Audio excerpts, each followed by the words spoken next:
Mannen, jullie kunnen er dan uit? Ja. Oké, ja, schrijf dan maar op mijn rekeningen. Oké, komt in orde.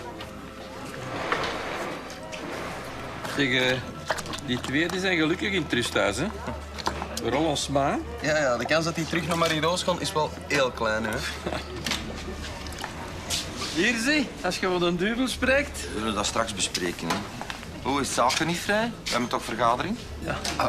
Je bent te laat zeker.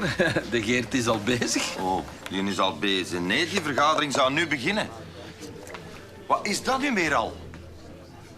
Mannen, wij moeten dat niet pikken, hè? Uiteindelijk gaat het over onze koers en niet over al die andere verenigingen. Wat zeers, wat is dat hier? Hadden we nu een beetje beginnen vergaderen achter onze rug, of wat? Sorry, Matthias. Ik ben gewoon onze koers even aan het veiligstellen.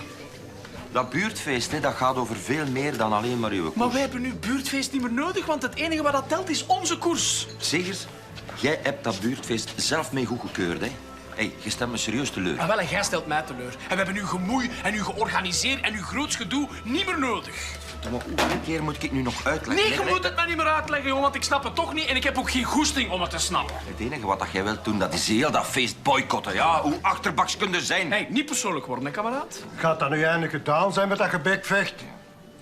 Als meneer zijn excuses aanbiedt. Ik zal mij haasten. Jij bent bezig iedereen tegen iedereen aan het opzetten hier. Nee, ik wil gewoon niet dat onze koers een randactiviteitje wordt in uw buurtfeest. Dan wordt het toch niet. Die koers blijft even belangrijk. Ja, op de vrijdag. Ja, dat is nu toch om teven? Op deze manier hoeft het voor mij niet meer. Voor mij ook niet, hè? Al dat ruzie maken. Ja, maar mannen. Mannen, kom aan. Blijf zitten, alstublieft. We geraken er wel uit. Hè? Ja, dat zien we. Ja, trekken we plan. Wat? Ja, moet maar bellen, wij zijn weg. Wel, proficiat, hè, meneer Matthias? Je bent 1 minuut binnen en het spel ligt dan op zijn gat. Het zal nu nog mijn schuld zijn ook. Hé, mannetjes, wil je mijn café geen ruzie maken? Ik zijn nog klanten. En die bestelling, wie gaat dat betalen? Ah, ja, dus.